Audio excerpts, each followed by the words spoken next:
Today is October the 8th, 2003, and we are at the Warhawk Air Museum in Nampa, Idaho. Today we are interviewing Ceil Dennis as part of the Veterans History Project interview in connection with the Library of Congress. My name is Sue Paul, and I will be conducting the interview. Also present in the room is Barry Hill, who is the director and cameraman. And Mr. Dennis, we are interviewing you as a veteran of World War II. Could you please tell us, Ceil, where you were born and what year you were born? It was Blackfoot, Idaho, September the 14th, 1923. And where do you currently live, Ceil? In Boise at, you want an address? 9297 West Wenatchee Court, Boise. And it's 09. And Ceil, you served in which war? World War II. And what division of the military did you serve in? The Army Air Corps. Thanks. Ceil, so you were born in Blackfoot, Idaho in the 1920s. Could you tell us a little bit what your life was like in Blackfoot, Idaho at that time in our history? No, because my dad was a traveling salesman. And we just happened to be momentarily, I guess, in Blackfoot. He traveled for Henningsen Creamery Company. And so, anyway, I don't recall anything about Blackfoot. About the first recollection I have is Missoula, Montana. We were there for a while. How old were you then? 4, because 1927, because an airplane flew over Missoula and I got to run out and see it, everybody, you know, and it was Lindbergh. They told me, so. How exciting. Yeah. So you were 4 years old when you saw the airplane go over and it was Lindbergh. Yeah. Mm-hmm. And how long, and where did you move to from there? Butte, Billings, Bozeman, been all over, and then finally to Twin Falls, Idaho. I attended the first grade there. Then we moved to Buell, Idaho, and I finished out school, second grade through graduation in Buell. Did you have brothers and sisters? I have 2 older sisters. 2 older sisters. And so did your father continue to be a traveling salesman then throughout your life? No, in Buell he started a produce business. I don't know if anybody knows what a produce business was, but bought and sold chickens and eggs and separated cream from the farmers. They'd come into the station and deliver their products. And I've got a lot of experience with chickens. Did you work with your dad in the business as a kid? No, but in those days, kids, you worked for your dad, and sometimes you got paid for it.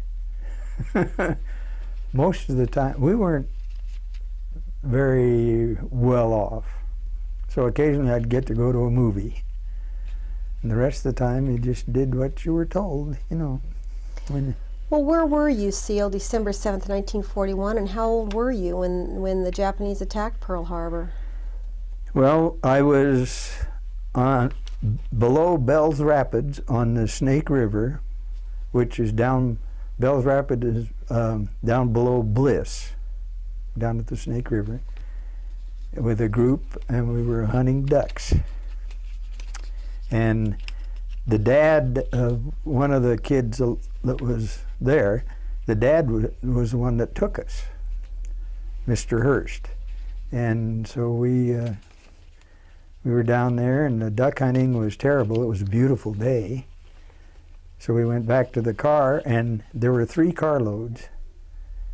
Well, Mr. Hurst had a radio in his car. Nobody else did. That, you know, and he turned on the radio and heard about the bombing of Pearl Harbor.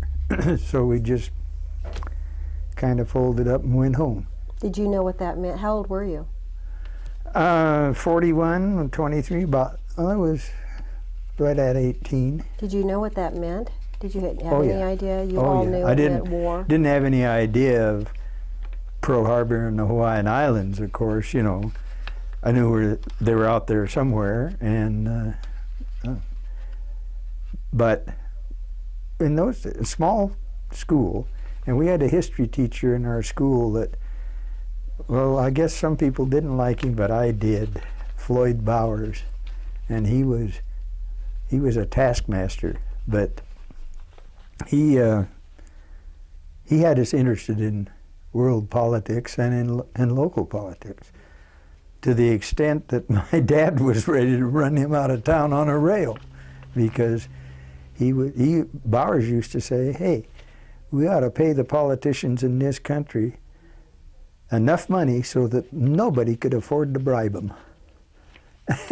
And you know, and I thought it made sense. I thought it made sense. I go home and talk. My dad heard it, and he had a fit. So, but well, now, what made you decide to join the Army Air Corps? Well, I'm not sure whether it was, excuse me, the incident in Missoula with Lindbergh, but somewhere along the line, I had the bug. I always wanted to be an airplane driver, and so I was angling to work to get into the Air Corps, because that's the only way I could really afford to fly. And it turned out that early on, you had to have 2 years of college to be able to get into the Air Corps. You still had to pass the exams, but you had to have 2 years of college to even take the exams.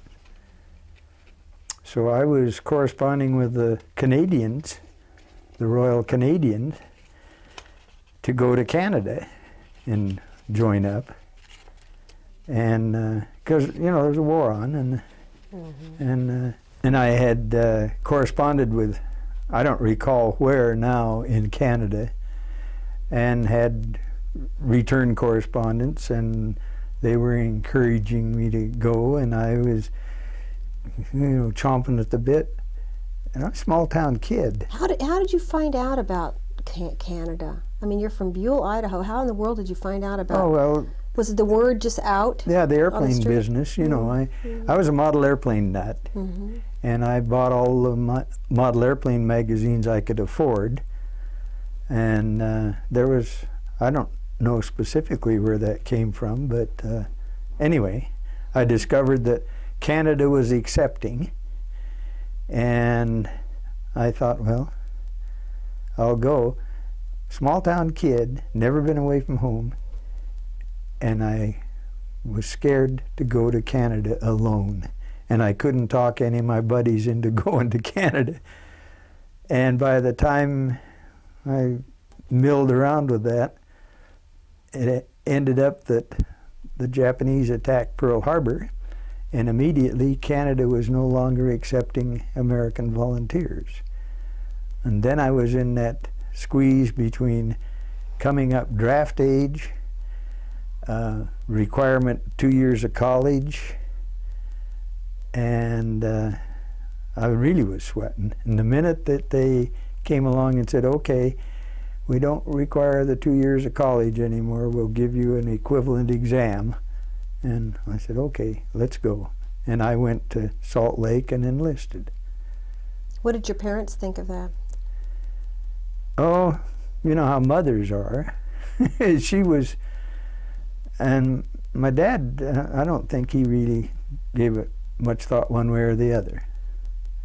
So. So you enlisted in the Army Air Corps, and what happened to you then? Where did you go?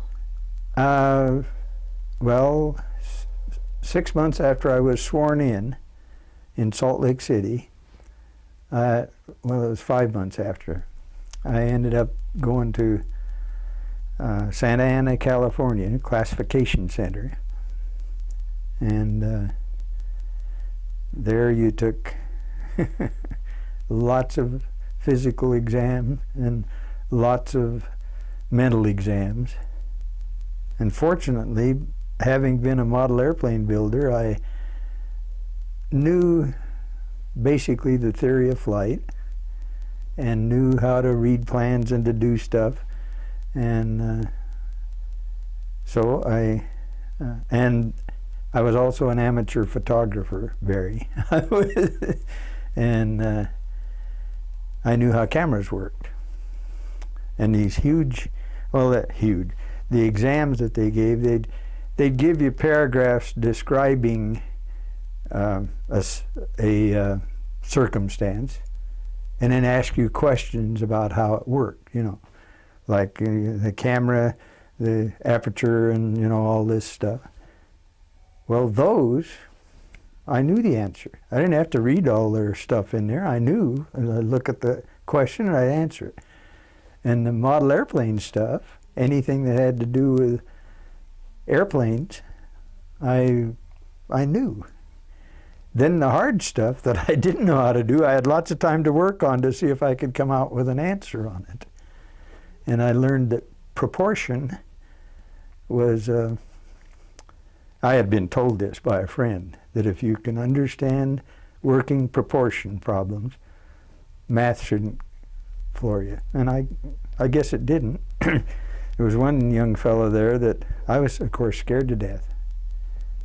Small town kid, away from home, wanting this like a, and this fellow was, he was a college graduate, but he said, you know, you don't need to worry because everything will be fine, you know, and so on, so on.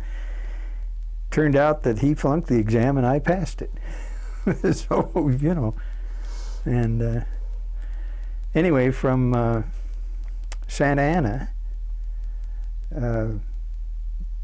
that's where they determined what we were going to do. And we, of course, were asked originally, what your preference? And the choices there were bombardier, navigator, or pilot. And of course, naturally, you'd say pilot. And mine, I was accepted as a pilot, which was fine.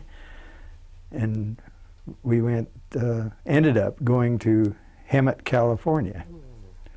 Ryan Field, that was a civilian operation there that they had Ryan PT-22s, and well, they taught us to fly. I started out in the class of 43K, which would have graduated in December of 43. And I ended up breaking my wrist on the obstacle course. So I was held over and ended up in the class of 44C, which graduated in March. And where did you graduate from? Well, Luke Field, yeah. Phoenix. And you were flying what? When you graduated, what kind of planes were you flying by that time? Well, basically, the training airplane was the AT-6.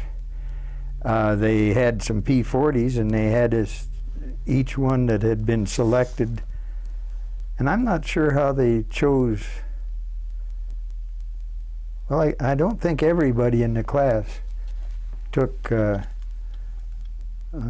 P-40 time, but they may have. You knew by then you were going to be in fighters then, not bombers. You don't well, the indication was, but you never knew anything in the Army. I could have ended up as a cook somewhere the way the Army operated. Ceil, could you explain the patch on your World War II leather jacket? Well, someone, I don't know who, the 45th Fighter Squadron had been down Baker and Funafuti and like that before I joined them. So they were in combat, you know, earlier on. And somebody had designed an insignia for their jacket, and this was it. The old Red Indian riding a P-40, but when we got the 51s, they redid it and put a 51 there, and that's the old Indian riding a P-40. Most of the outfits had, and you see all the jackets will have the unit design on them. So. And I understand that on the back of your patch, all of your squadron signed it. Well, as I recall, that's the case, but I hesitated trying to remove it to look and see if they were there, because my memory isn't perfect, but I think they're signed on the back. It's a wonderfully preserved jacket. Very, very, very nice. I didn't wear it often because in the Pacific you don't need jackets, you know. So. Well, when did you find out you were going overseas? The 12th of March, 44, at the base theater at Luke Field, and they read off names and what the assignments were, and my name was not read. And I thought, uh-oh, and they said, well, you know, the ones who were not read off would be in a pool at Luke Field, which was, you know, didn't want that. So I was kind of glum, and we had to turn in our cadet equipment, and I was turning in my cadet equipment and hadn't done any.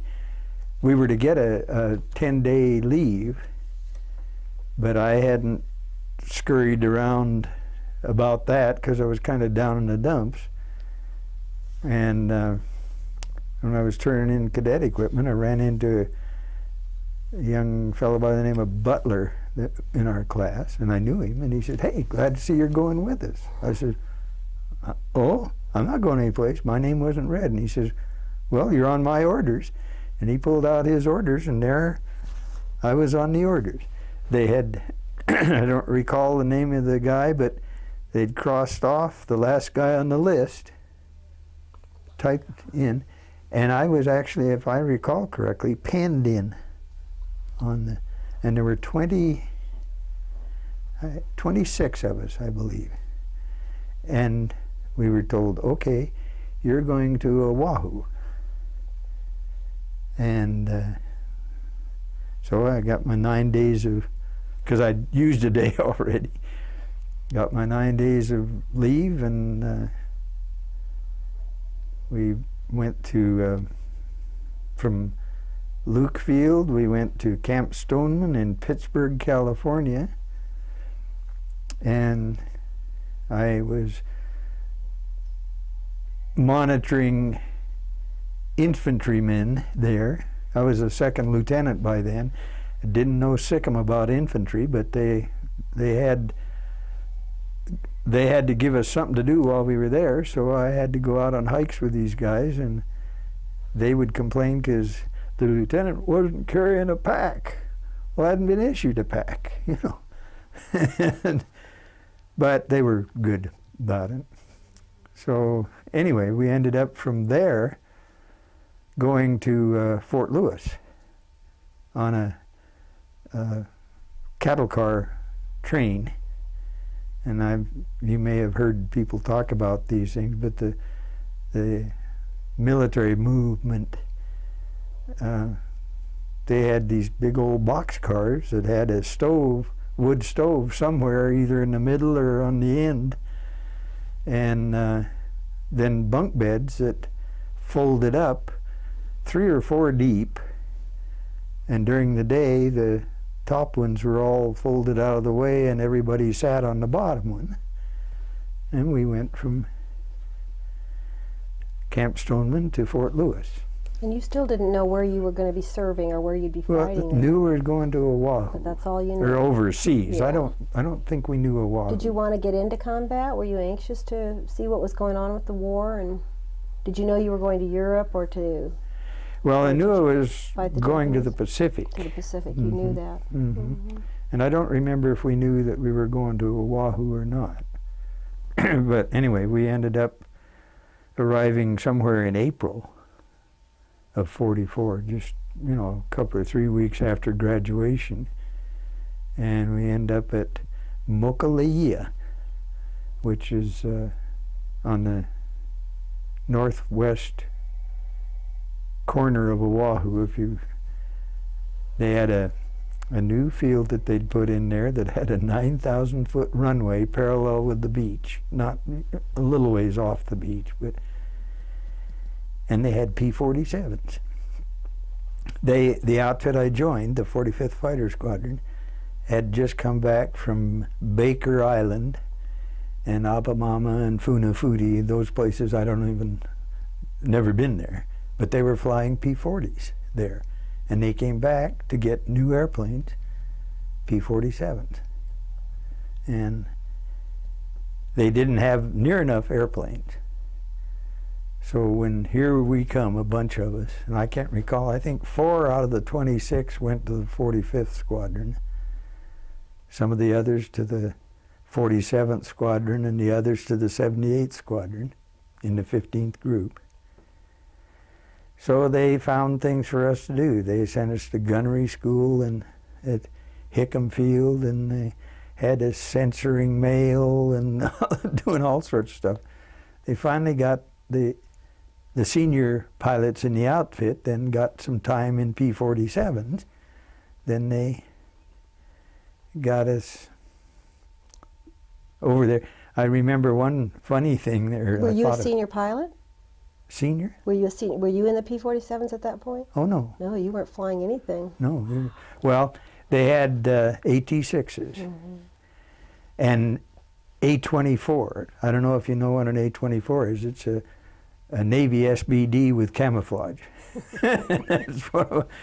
And we got to fly those to keep, but not often. But no, we. So when did you find out you were going to be sent into combat, into a war zone? Quite a while later, because we flew together as an outfit from Mokalia.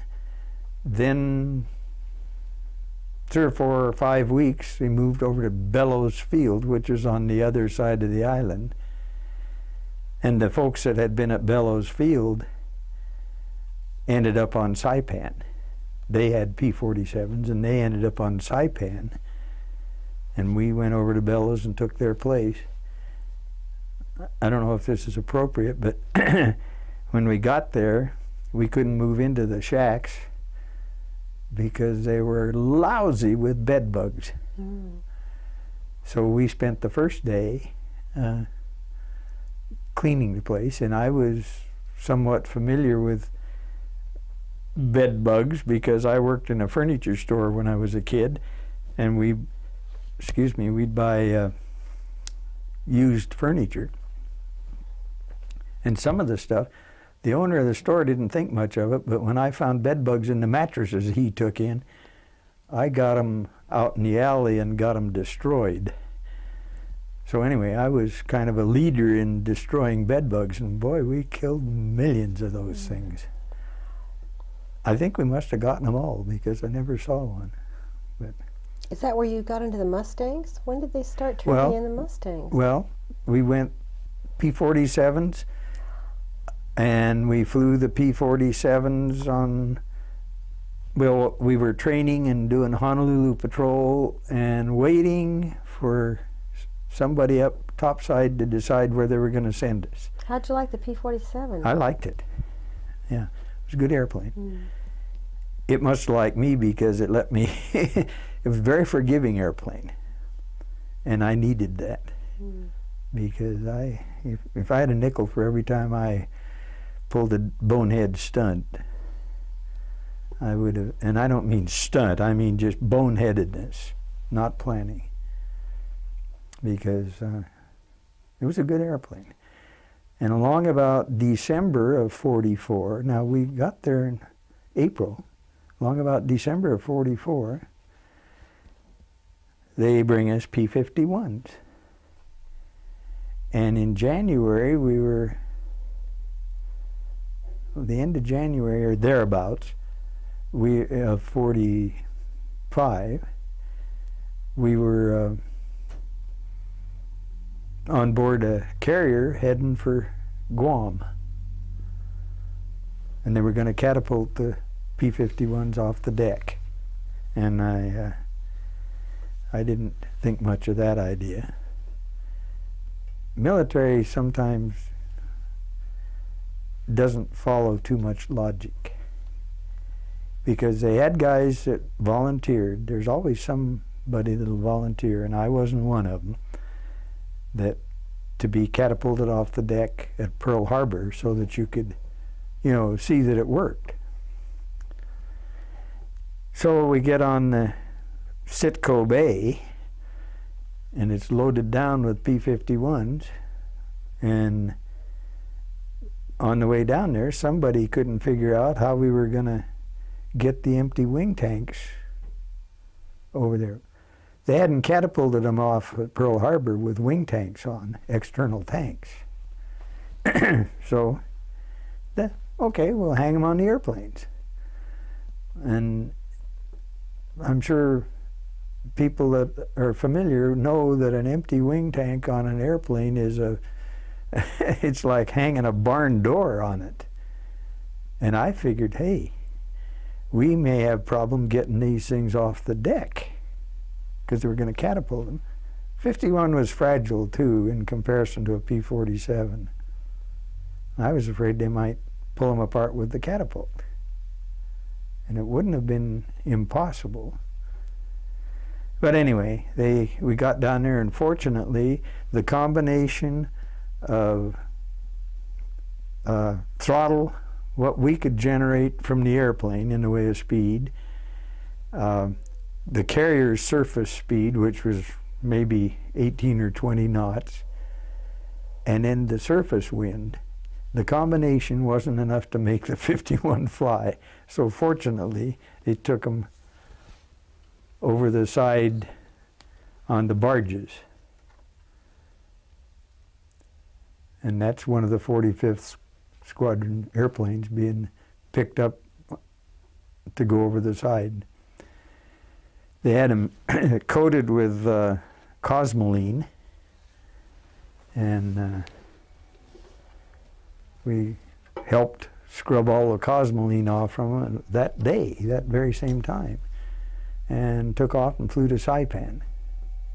And we were at East Fighter Field on Saipan, kind of staging through, waiting for enough of, we didn't know where we were going, but they knew where we were going, and they were waiting for enough of Iwo to land on. And on this carrier, by the way, they had told us, you will show no sign of rank, you will not wear insignia of rank, you will call everybody by their first name and everything. When we finally left Saipan several weeks later, well, not several weeks, a couple of weeks, 8th of March, 45, and that's the flight I was in, tail end Charlie back here, and we flew to Iwo and landed on Iwo.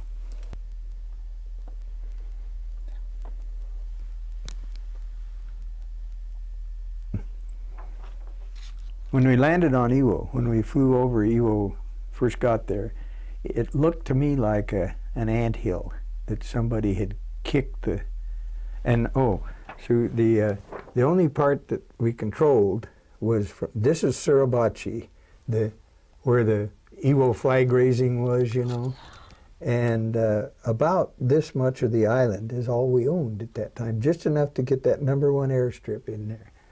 Who owned the rest of it? The Japanese. And they were, the Marines were still fighting for the island for quite some time after we got there. And there's no way that you could ever give the Marines enough credit, because boy, they sure earned that island the hard way.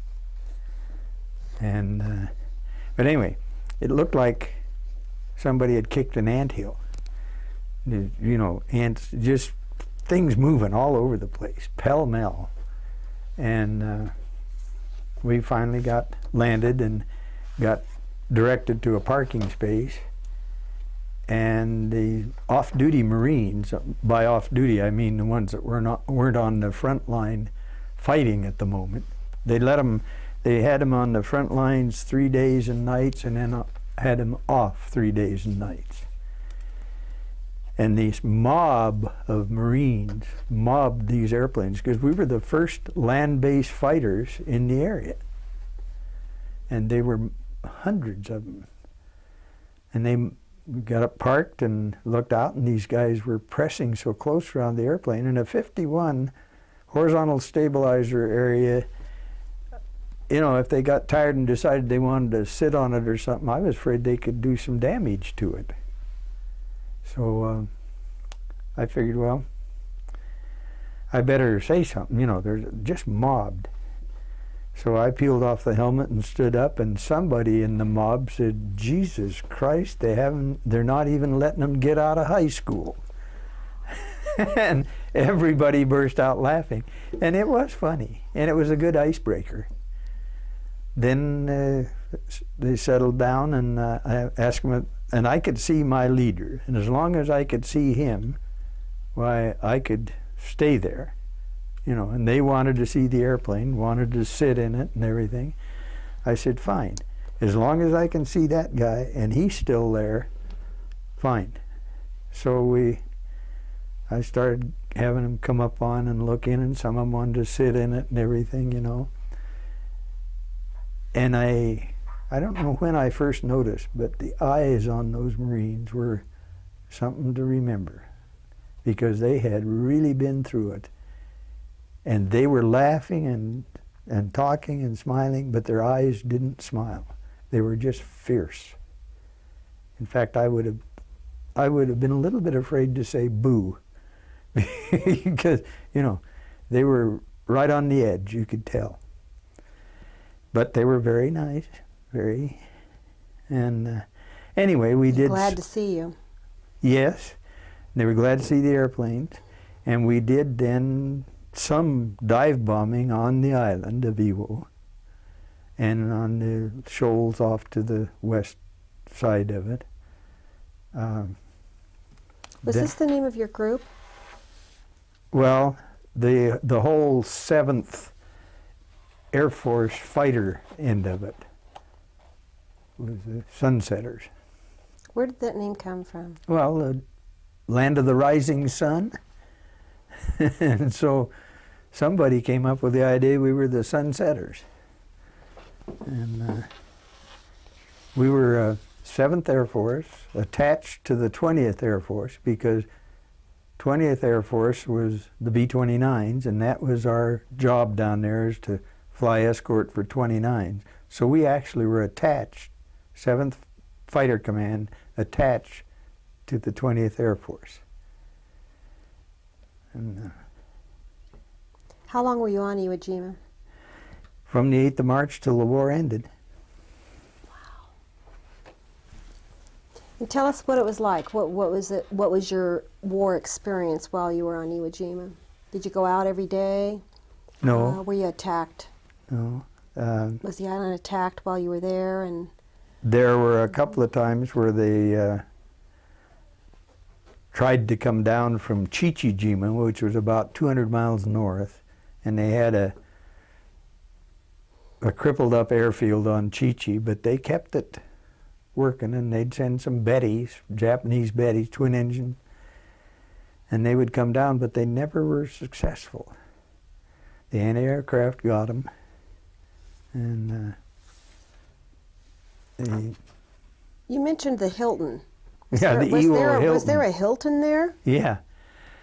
At the very beginning, see, we had a lot more pilots in the squadron than we had airplanes. And I was the low man on the totem pole in the squadron that got my own airplane. And there were a whole lot of other guys that were in the squadron, but they didn't have an airplane assigned to them. And anyway, those that didn't have an airplane assigned, that's another story I won't go deeply into, but we were called yardbirds by the rest of the squadron, the pilots in the squadron. We were gold bar cadets is what we were, because we weren't allowed the privileges of on Oahu one time. I was even thrown out of the officers club because I went to go in there to pick up my mail, and one of the squadron officers met me at the door and said, "This isn't a yardbird party. Get out of here." I mean, what does yardbird mean? You know, I mean, it's about as low as they could call it. You were the underling. You're the little guy. They shoved you around. If I hadn't wanted to be a fighter pilot, I would have quit a long time ago, because I didn't think you had to put up with that garbage. But I wanted to be a fighter pilot, so I put up with it. And did that carry true on Iwo Jima? Were you yardbirds there too, treated like yardbirds there? Well, the all of us at Me and all the rest of the guys that hadn't been assigned an airplane. I was the last one assigned an airplane. They had come in to the island on LSTs, some of them almost like an invasion force. Some of them had come in by Air Transport Command. But anyway, those of us that flew in, of course, you know, different story.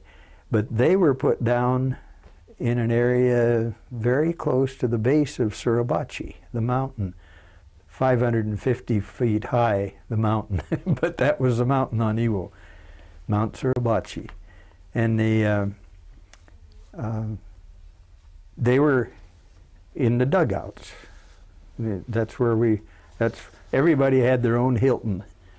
And this one, well, I ended up being sent down there and moved in with two of the other guys in the squadron, Klein and Kempsky, and we called ours the Hawaii Hilton. I mean the Iwo Hilton. And this was, yeah, that's me sitting on the top of it. We had landing mat over the top, and 3 of us in there. So we stayed there for, oh, I can't recall exactly. Part of the fact that the recollection is bad is because we were told early on, you don't take cameras and you don't keep a diary. And it'll be court-martial offense if you do. So a lot of dates, I don't have any idea, but anyway, we were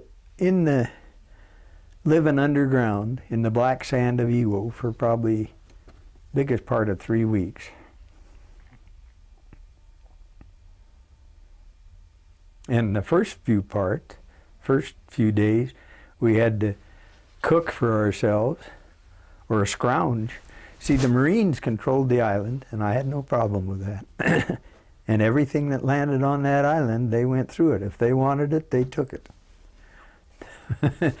Which brings up a funny, because the guy that threw me out of the officers' club at Bellows Field, because it wasn't a Yardbird party, he had saved up all the booze he could buy and packed it in a case and marked it medical supplies. And it turned out, heard later, there were 36 fifths of various stuff. And of course, he didn't get it, the Marines did, because anything that hit the island, if they wanted it, they took it. It just tickled me because he got his. Did the Yardbirds ever develop a pride in being Yardbirds? Oh, yeah. Oh, okay. To the extent that when they were briefing, we were, well, going back to Oahu, when we were fairly new at, you know, flying, and they emphasized 3-point landings all the time. 3-point landings.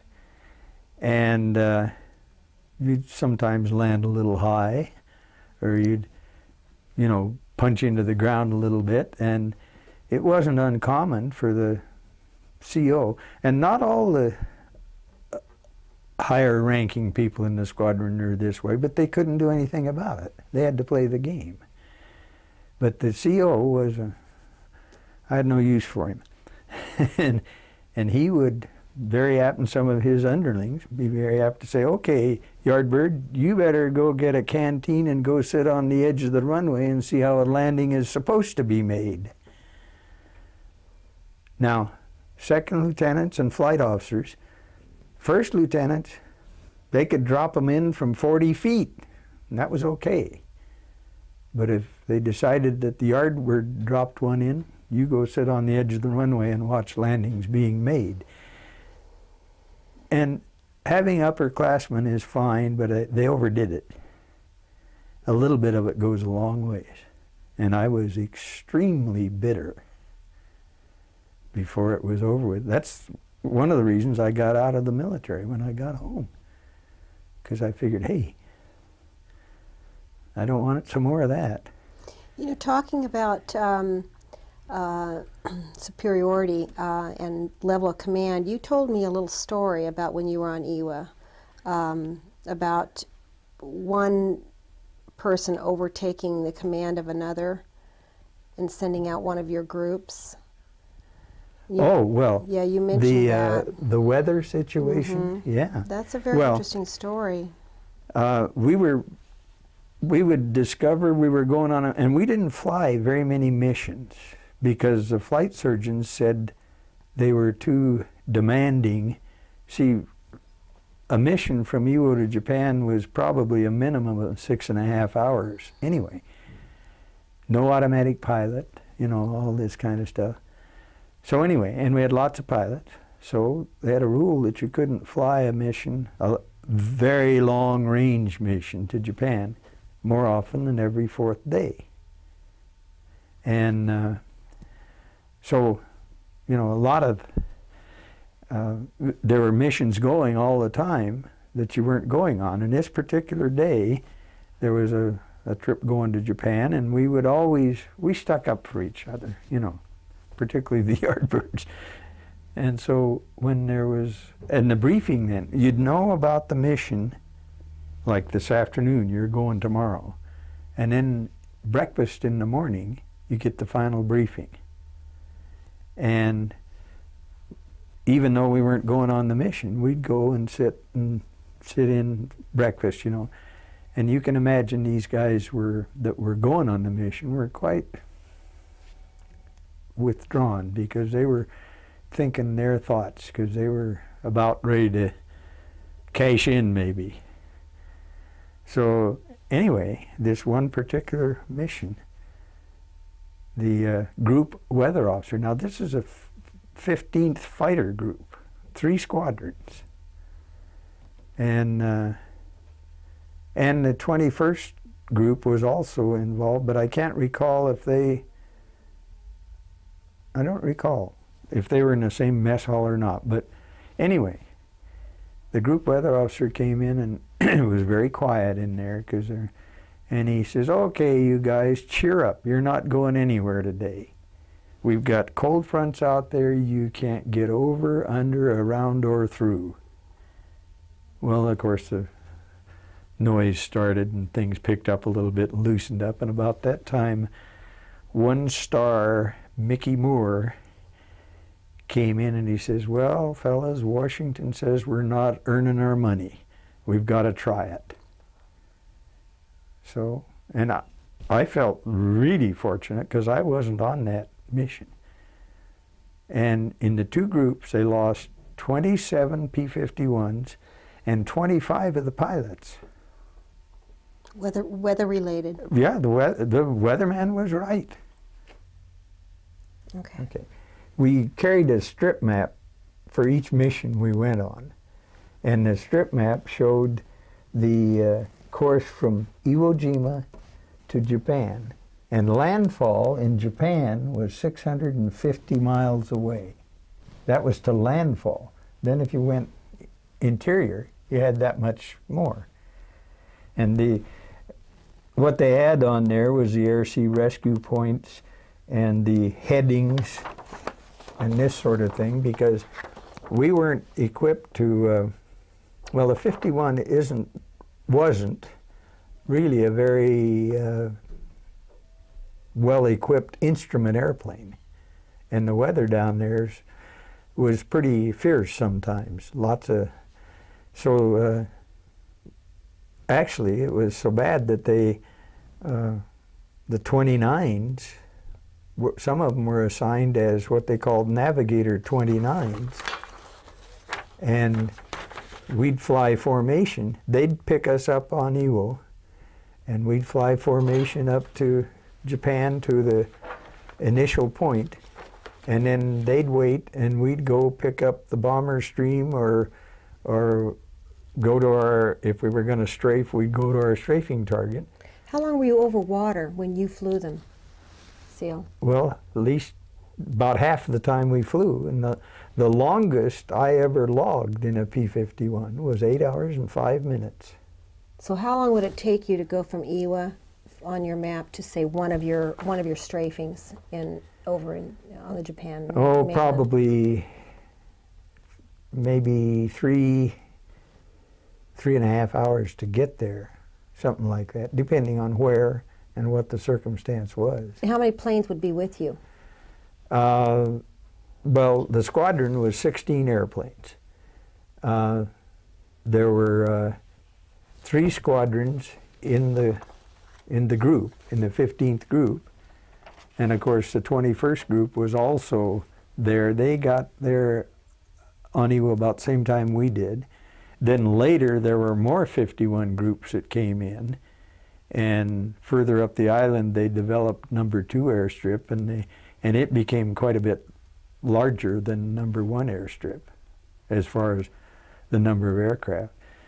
But 96 at least airplanes.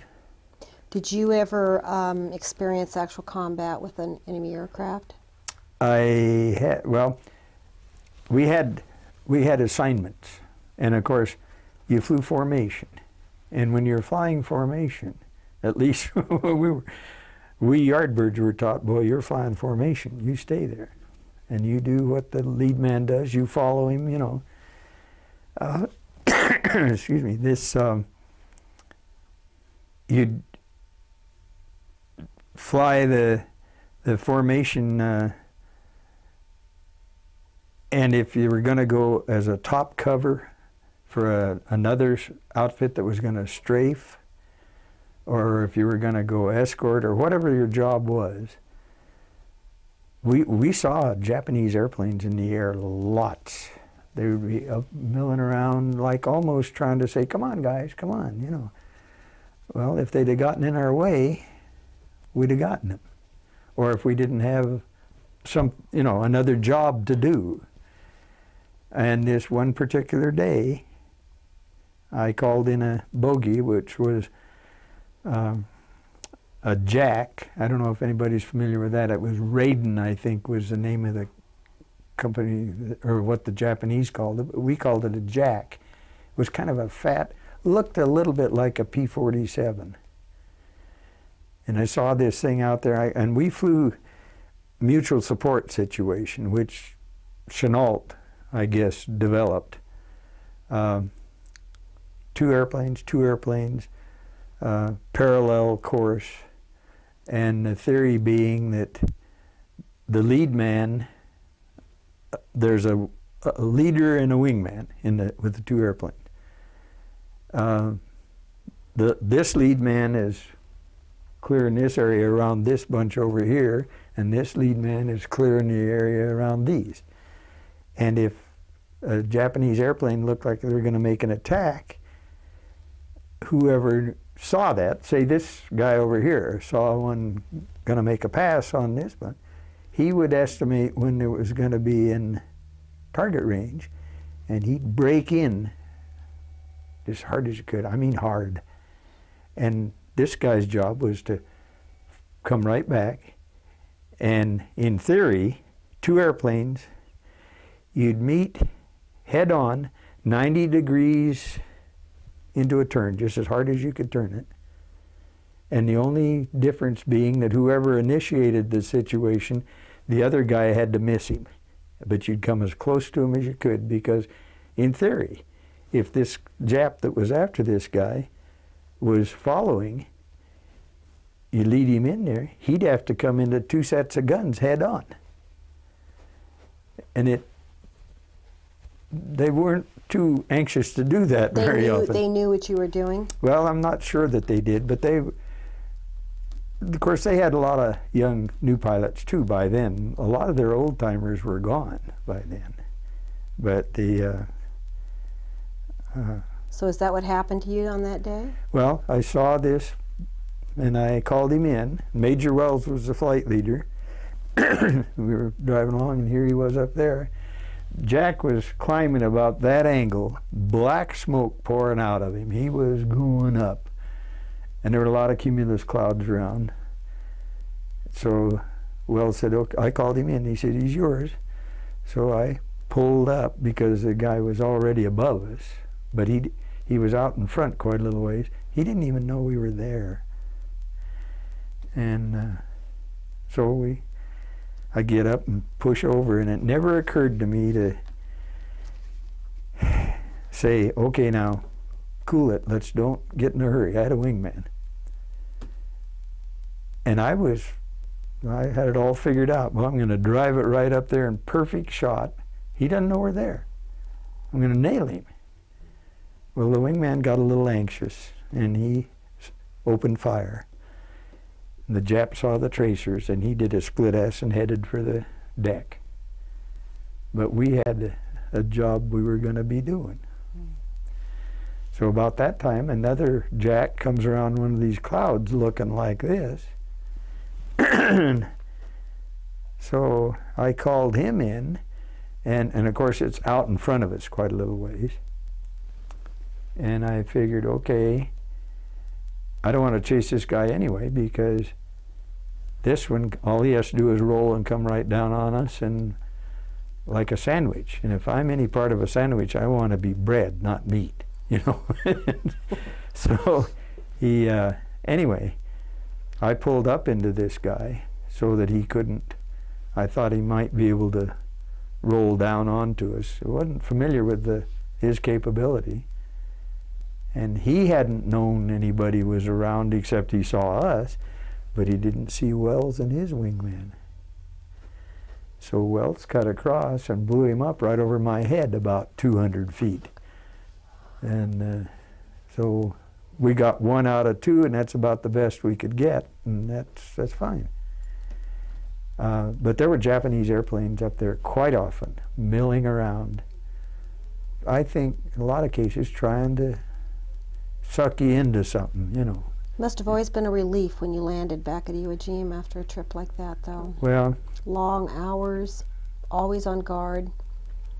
Well, you were strung pretty high. They gave us pills to take. And I understood here recently, what was this deal where they had the F-16 that they weren't sure that the pilots were... When they crashed. Well, no, they were... they had friendly fire. What they did is they destroyed some Australians or somebody, just you know, in the past few months, and they were talking about maybe they had their pills. They gave us pills. I didn't know what they were, but they said you take this pill about 45 minutes before you hit landfall in Japan, because it'll, you know, you won't be so fatigued, so tired. And I was not a pill taker, so I broke one in half and took half on the first time I tried one. And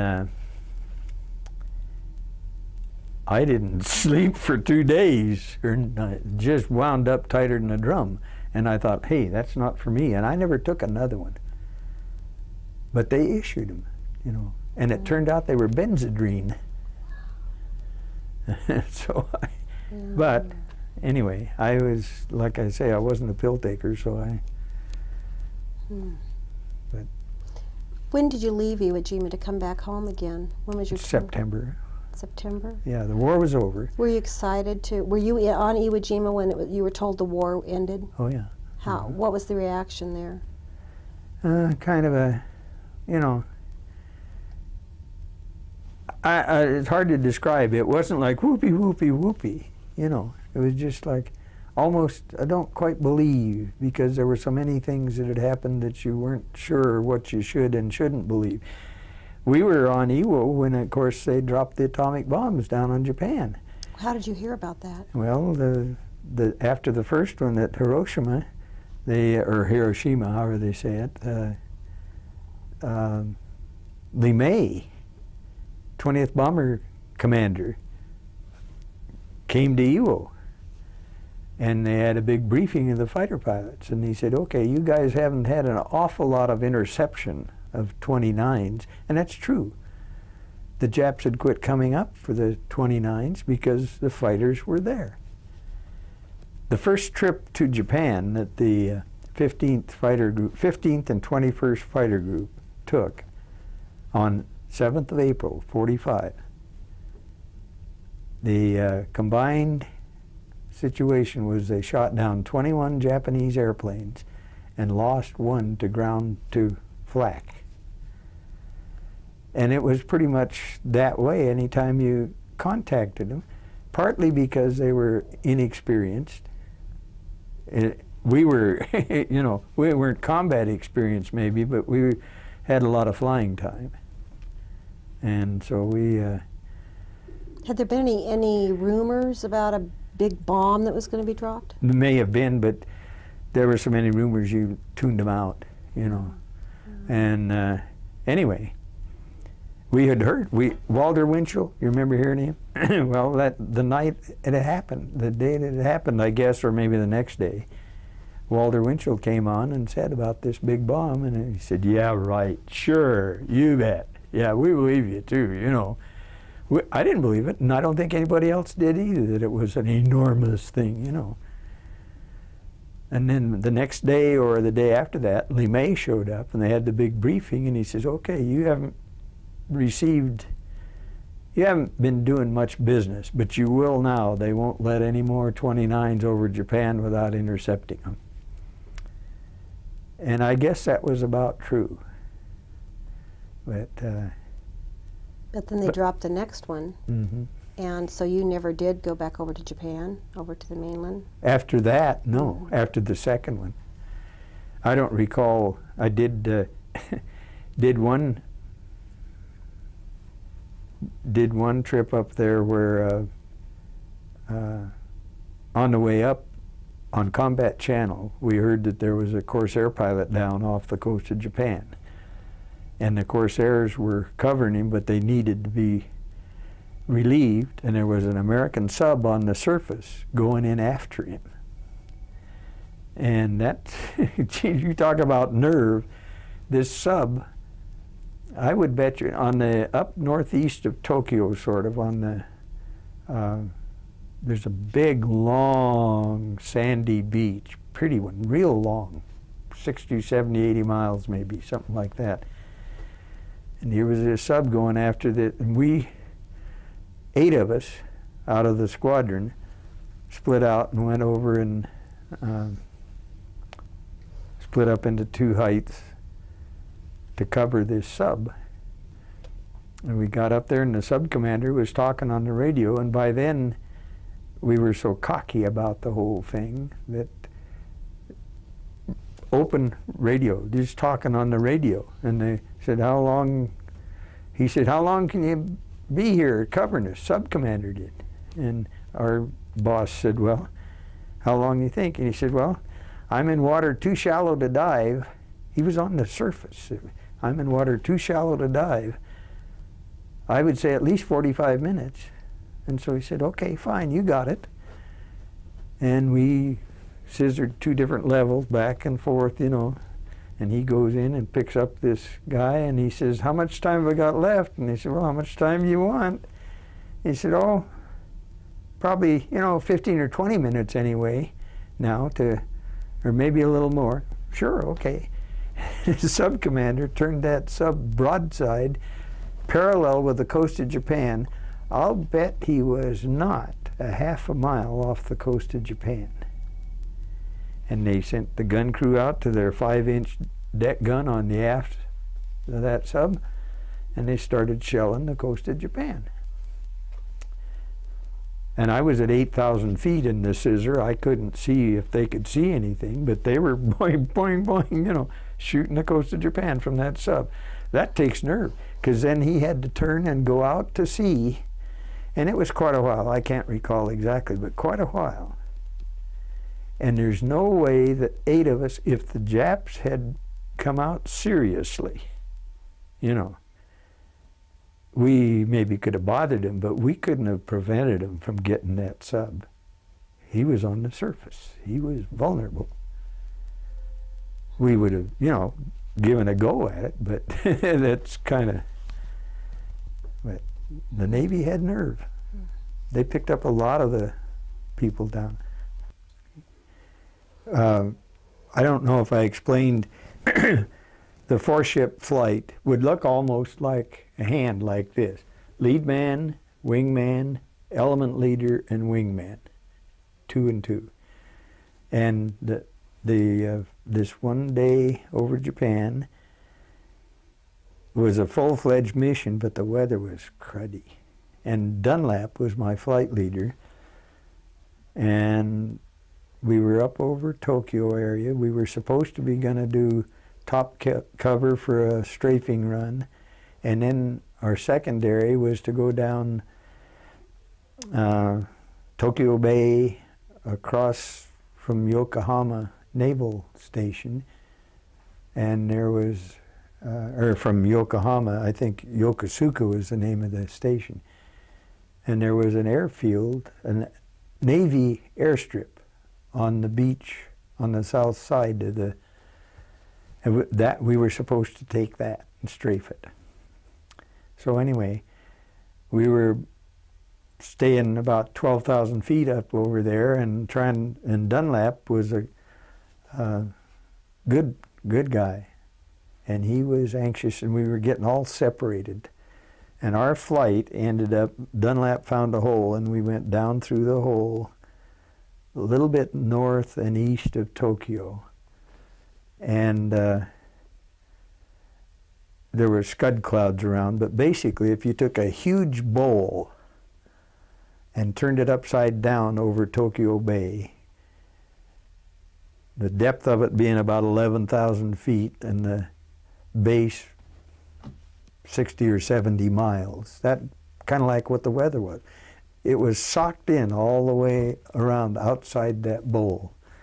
I don't know what the meteorological explanation would be, but anyway, it was. We go down through this hole.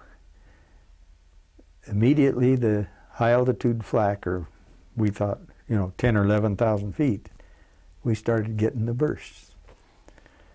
And I discovered that radar directed flak will follow you if you don't do the evasive maneuvers. And we were taught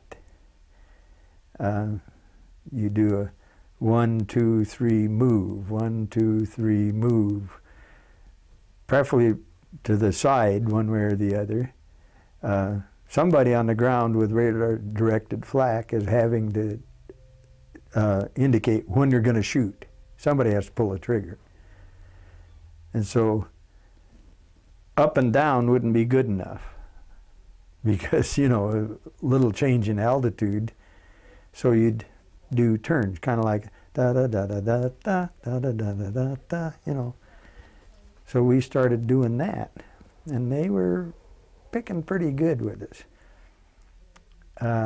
Never hit us, but man, it was close. Not thick like over Germany, but it doesn't have to be thick if it's accurate, So we got down lower, and now my wingman was a fellow by the name of Zaleski, and the flight leader's wingman was Yakish. And we were flying the four-ship and come down there. And Zaleski called in a train that was going up a draw, kind of a little, not a real canyon, but kind of a shallow draw. I had seen it, but I wasn't particularly interested in it at that point because you only had one way to approach it, which was either, follow right along the rail. We were taught, well, anyway, that was not a particularly good way to approach, plus going up a hill. So anyway, I wasn't particularly interested, but he called it in, and so Dunlap said, okay. So he said, we'll go, and he peeled off, and then you have to wait while he's getting far enough away so you don't shoot him, and then you dive. And so I waited my turn and looked around, cleared the air, and dived down. And before I was even anywhere near where I could strafe the train, I started getting tracers going by, and I thought, holy mackerel, and I did a steep chandelle to the left just as hard as I could, and I looked back, and Zaleski hadn't left enough room, and he was kind of shooting past me, if not through me, at the train. So anyway, those three peeled out over the hill that way, and I had gone this way because that was, left turns were the ones that the Japanese airplanes weren't supposed to do so well, you know. And I didn't know what it was at first. Well, they peeled out and ended up over Tokyo Bay, and I swung around and came to join up, and I got joined up, and about that time, wham, and I got turned upside down. We were about 2,000 feet above Tokyo Bay. And I saw flame coming out of the intake, you know, the air scoop on Yakish's 51, because flight leader here and Yakish here, and we always had a rule that you looked out for the guy. You know, if you saw a guy get hit, you tried to keep track of what happened. And so I watched, and I said on the radio to Dunlap, by the way, we were Nobility Flight. That was the code name on the radio. Nobility, Green Leader. Your wingman been hit because there was fire, little bursts, you know, foof, foof. And so Dunlap says, okay, we're going to do a 270 and get the hell out of here. Because we were down over the bay, and we were right close to the edge of the bowl there. And it was right on the deck, the weather was.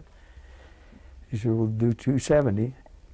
We swung around, and I didn't even check my wingman. You can't do that when you're flying formation. You can't turn around and look, because if the lead man does something, you miss it. So I didn't even know what had started the whole thing. He'd gotten blown in half. Because when I called Dunlap and said, your wingman got hit, he thought, no, I said Yakish got hit. And he thought Yakish was flying my wing, and he took a look and saw Zaleski tumbling into the water.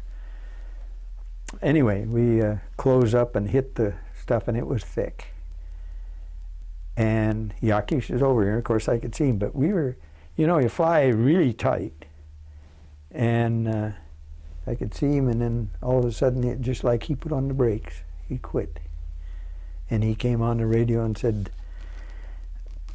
I'm on instruments without an airspeed indicator. And somebody, we had seen 4 other P-51s, by the way, way down on the deck below before this all started happening. 96 of them were up there somewhere, but they weren't in this bowl. I think what had happened, they'd called off the mission and we didn't get the word. And anyway, so Bruiser Dunlap hit this soup, and we closed up, and then Yakish just disappeared and said that. Somebody said, bail out. I don't know who it was. It wasn't either of us. But anyway, Bruiser then was climbing out from 2,000 feet, and we had been around 11 or 12 when we got on, you know, in the clear. So that's how thick it was. And I remembered, I almost left him, because I thought, oh, you know, you hear the story. In instrument situations, you get vertigo and you think, oh boy. And I got it, and I thought, hell, we're spinning. I'm not going to stay here. And I thought, well, you dummy, if Bruiser can't do it, you can't do it. So I stayed, and he did a good job. He got us through there. When we broke out on top, then I turned around, and Zaleski wasn't there. I didn't even know the rest of it. But on the way through, Bruiser turned on his Uncle Dog, they called it. It was air-to-air homing device. And when you turned that on, your radio was useless. So I couldn't talk with him. Well, we break out of this, and on the way through, I had called the rally point and said, okay, I knew we'd be late getting to the rally point because we'd been milling around quite a bit. And I said, there's at least 8 of us, because I'd seen the other 4. And we're still in here. And the 29s had already left the rally point, the Navigator 29s. And one of them got the call, and he said, okay, we'll return. So they went back to the rally point and waited. Well, we come through this stuff, and it took quite a while because we weren't being horsey, just real smooth out of there. And we got out in the clear, and we were kind of in a sandwich. There was an overcast and an undercast, thin overcast. And Bruiser was sitting out here, and I was flying, and I could see way off out there, several miles, a little glint. And I figured, okay, because I knew rally point was more that direction than the way we were going, but he was following Uncle Dog, air-to-air homing. And it wasn't a very successful thing. Boy, you had to have all day and all night to be able to, and lots of fuel to be able to have it work, because it wasn't quick, you know. It was, you had to do kind of like the old radio beam. Well, Boozer had dumped the seat, and he was sitting down there, and I couldn't talk with him because he was still on Uncle Dog, and I could see there, and we were going this way. So I couldn't figure out how to get him, and I thought, well, I may have to go fly up and tip him a little bit with the wingtip. Well, that wouldn't have been, well, had never done it, but it wouldn't have been impossible to do. But it would have been a little tricky, maybe. And then I realized this thin overcast, the sun was coming through, and there was a little bit of a shadow. So I just pulled up a little bit and put my wing over his, into where it cast the shadow into his cockpit. And he goes like that, and I say, hey, look, and I point out that way, and then we turn. Well, we were over 45 minutes late getting back to Ewell. This 29 waited for it, and the 2 of us went back with him. And they'd already pulled the names off, and they had already started the mechanics of sending missing in action notification. And then when it got down, I got to talk to Bruiser, and he told me that he saw Zaleski tumbling end over end into the water. They'd blown him in half, and probably some debris from his airplane had hit Yakish's airplane and got the fire started in the air scoop area. Did Yakish survive? No. Did he bail out? Don't have any idea. Don't know. I didn't suggest he bail out. I figured he knew his situation. You know, somebody from the outside can tell you, okay, do something, but they don't really know. And I figured, okay, rot's a ruck, you know. While you were on Iwo Jima, were the Marines still fighting the Japanese on the other part of the island? Oh, yeah. So first day we got there, they kept the island daylight all night long. The ships, there were lots of them, with flares, shooting flare shots.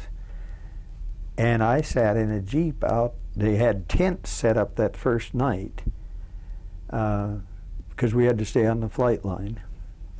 And I sat out in a Jeep all night long watching the fireworks, and you could hear the howitzers or the mortars go foomp, and we were keeping track, counting. You know, that's one of theirs, this is one of ours. And they were going right over the airfield there. Why they didn't decide to shorten things a little bit and destroy a whole bunch of airplanes, I don't know, but they didn't. Because they could have destroyed those airplanes real easy.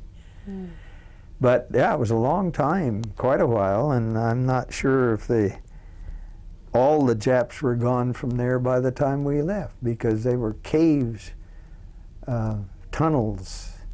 One night we had a bonsai when I was in the Ewo Hilton.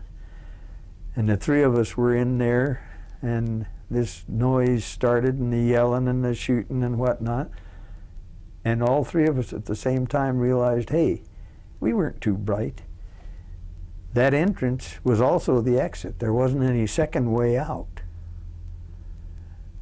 You know, and we had built a sandbag entrenchment to, you know, down into it. And I said, well, I don't know about anybody else, but I'm not staying in here. And I had a .45 cocked.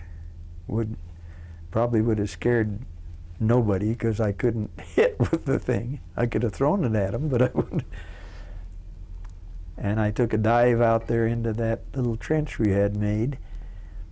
Somebody had hung a towel on a stake out there right above there.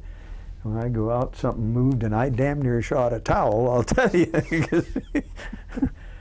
But it was probably maybe as much as a quarter of a mile away from us where all this was going on. 21st Fighter Group was badly hit by it. They lost 21 people, 17 pilots, because the Japanese had come down, a mob of them just marching down the road at night, and those that could speak English were singing American songs. So they weren't ever challenged. They just come marching on down through there, and they got to this place, and tents were there, so they break off and slit the tents and throw in hand grenades. And there were something in the neighborhood of 200, I've heard various stories, Japanese dead the next day. But, and then there were more of those things, not that magnitude, but there were more. And so you came home then, having experienced a great deal of the war actively, and your tour ended, and they brought you back to the United States and back to your family, and that must have been an adjustment for you. yeah, it was. Yeah, and there again, everybody did the best they could to make it easy for you, but there wasn't anything that they could do. You know, it's something you had to wear out yourself. Did you come back to Buell? I went back to Buell originally, but Buell was too small. And I had burned a lot of bridges before I left Buell. Because when I went to enlist, I had to quit a job because I'd been notified to go to Salt Lake and take the exam. So I went and told the boss, and he said, well, we can't spare you that weekend. And I said, well, that's when they want me to go. And he said, well, I can't spare you. And I said, fine, give me my check. So I wasn't particularly interested because, well, I then went and enlisted, came back, and wasn't called for for 5 months. So I'd gone around looking for jobs, and people would say, well, how about the draft? And I'd say, well, they couldn't draft me. I'm already enlisted. Well, we need somebody more permanent. And I'd say, well, you idiot, there's nothing permanent. There's a war on, you know. And maybe not those words, but the city fathers of Buell didn't have any idea what was going on, you know, so.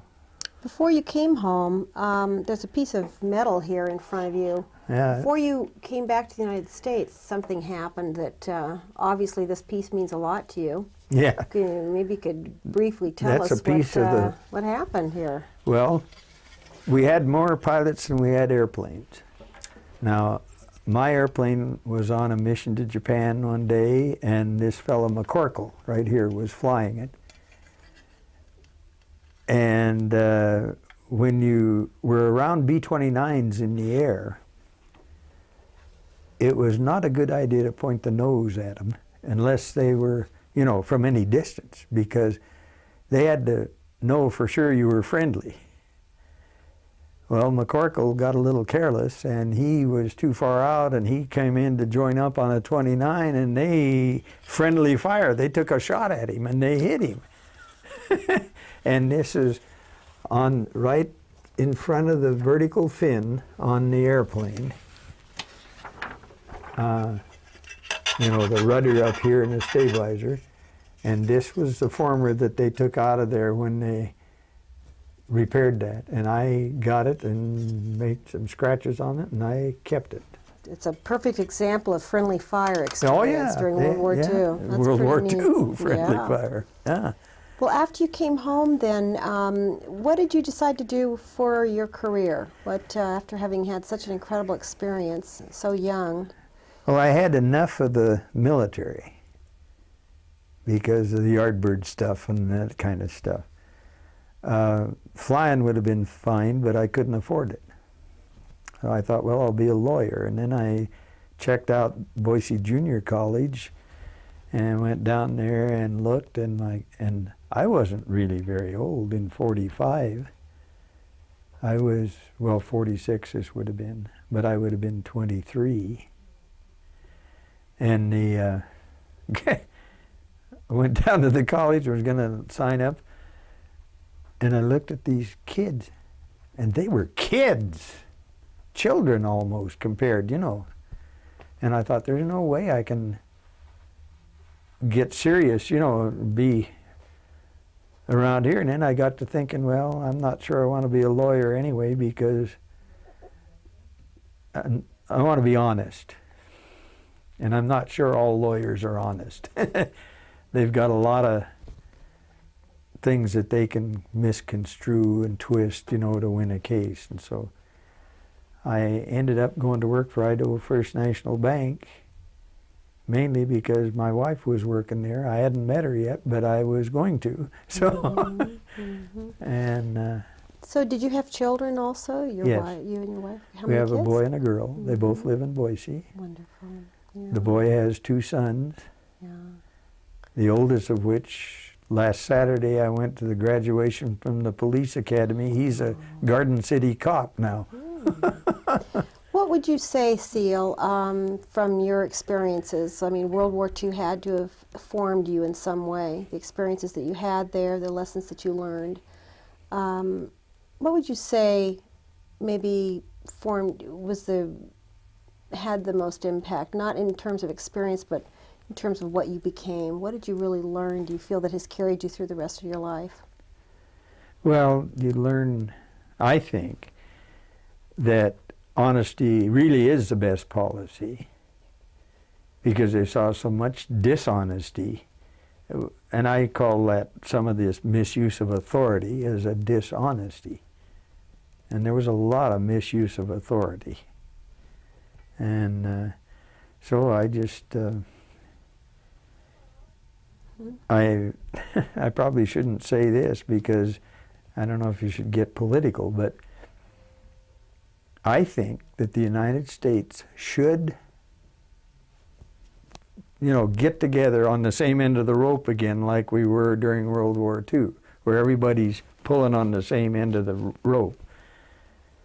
And just stand up to the world and say, hey, you folks are nice, all of you, wonderful, great, beautiful. You come first, right after us. Well, because I think that's the way the rest of the world does it. And we should just be out in the open and say, okay, fine. What is it that, you know, don't tread on me. Leave me alone, I won't bite. Mess with me and you're going to get hurt. And that's not too good. You know, that's kind of well, I think that's bully-like. I think that's what you fought for, though. It's for America to be #1. And I understand that you kept this piece. You actually wrote it down and kept it with you all these years. A poem, so to speak, that Milton Caniff wrote December 25th, 1947. Mm-hmm. Would you like to read it, or would you like for me to? No, why don't you read it? You do well. Okay. Sometimes it's hard to remember how tall he was, or how much he weighed. Even with the letters and photographs, it's often difficult to make a full, clear picture of what he was like for little questioners who are just now starting to realize that something's missing. Nobody can turn back the clock, and if nature didn't heal the hurt and dim the vision, we'd all crack up.